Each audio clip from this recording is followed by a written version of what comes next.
Hey everyone, welcome back and happy Monday, which means happy Memorial Day. Guys, I hope that you had the best weekend. I hope that you had a good, safe weekend more than anything. I mean, I was thinking about it and I'm like, we're getting into the summer, so we're about to have the 4th of July. We're, like for obviously those people who are in the United States. Um, Otherwise, it's about to be like a full list of like holidays and events. And it kind of feels like that way for me and Jason a little bit because Jason's birthday is June 23rd and mine's July 6th. So I feel like the summer is just like, it's like a few months full of just events, but so much fun. So I hope you guys are having the best time. Anyways, we're back to talk about some Vanderpump Rules. Before we jump in, yeah, guys know how this works. If you haven't already, go ahead, pop off in the comment section. If you're not subscribed, get subscribed. Don't forget to hit that notification bell and let's jump right ahead.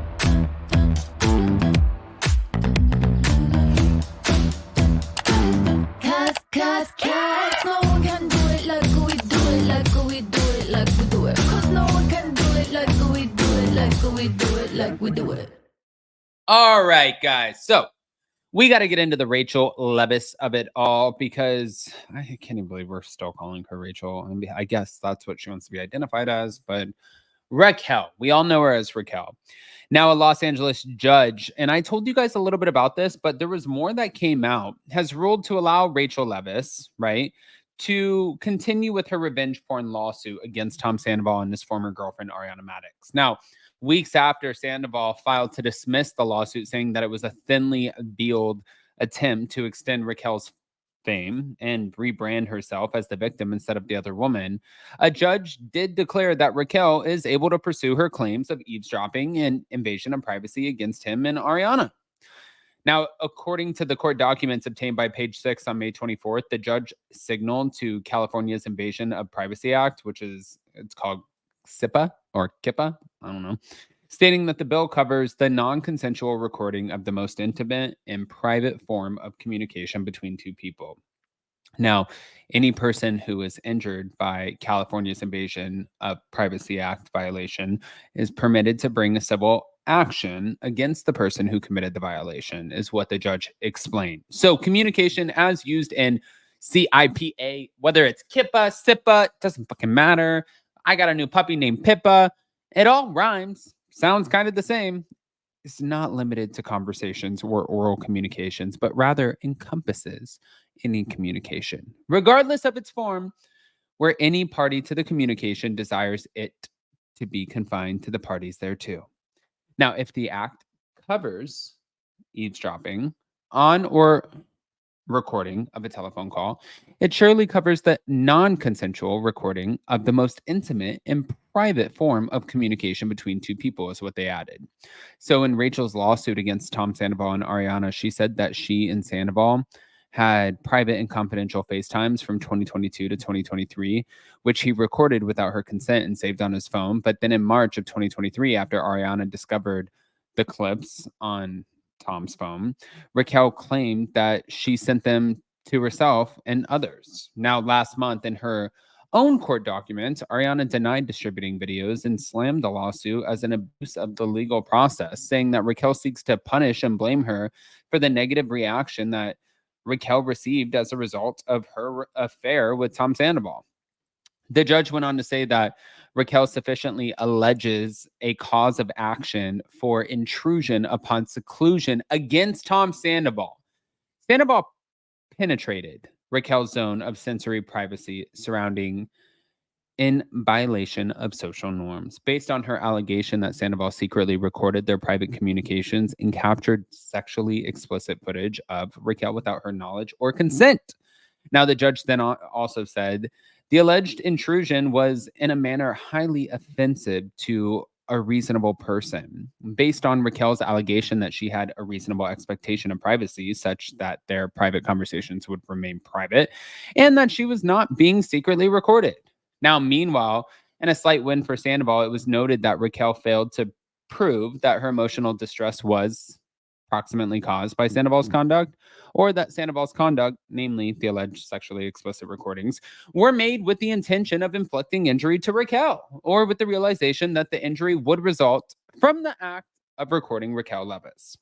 So Raquel has just about 20 days to adjust her case against Tom Sandoval, clarifying that her emotional distress wasn't the result of Sandoval having the clips on his phone, but rather that Ariana got a hold of them. But what I thought was interesting about this was that apparently, obviously, Raquel won the right to pursue the act, but then also the judge also dismissed the claim of Tom inflicting emotional distress. So it looks like as of right now, they both won a little bit.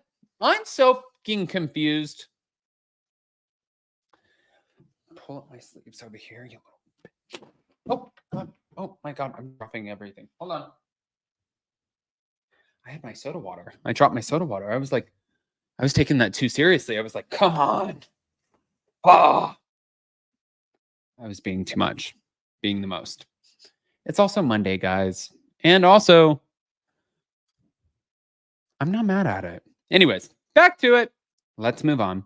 So, we also had this to talk about, Heather Dubrow. Now, Heather Dubrow is dishing a little bit on Alexis Bellino, the return of. She's giving her thoughts, and she addressed having to film again for the season after it was supposed to be wrapped.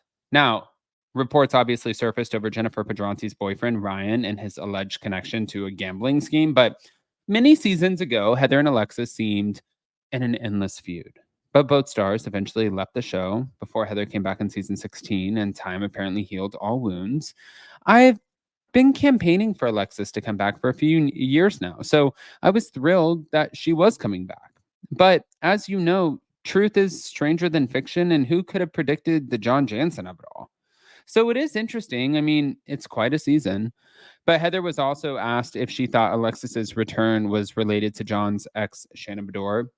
No, Alexis is a really loving girl, lovely girl, and she wouldn't hurt a fly intentionally. But back in January, an insider close to production revealed that Alexis was returning to the show as a friend. And what she said, or the insider said, Alexis is feeling energized and excited to be back in the mix. She has authentic relationships with many of the girls, so it feels completely natural to be spending time with friends.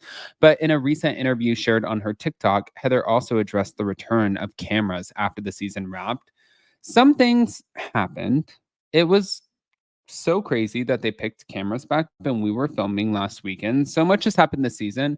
I wonder if some of the things are going to end up not being shown because too much happened. It was too crazy.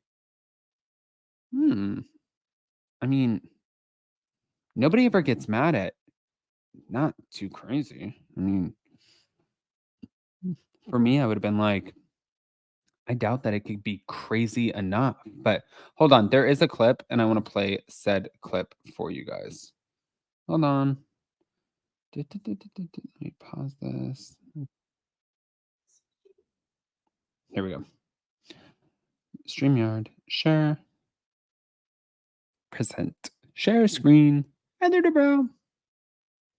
All I can say is we were done filming a few weeks ago. And usually after we're done filming, we have to do like, the confessionals that we do. Usually have to finish those up. The show will start airing and then you do press and then you do the reunion and the whole thing. Well, some things happened. It was so crazy that they picked the cameras back up when we were filming last weekend. So much happened this season. I wonder if some things are going to end up not being shown because too much happened. It was too crazy.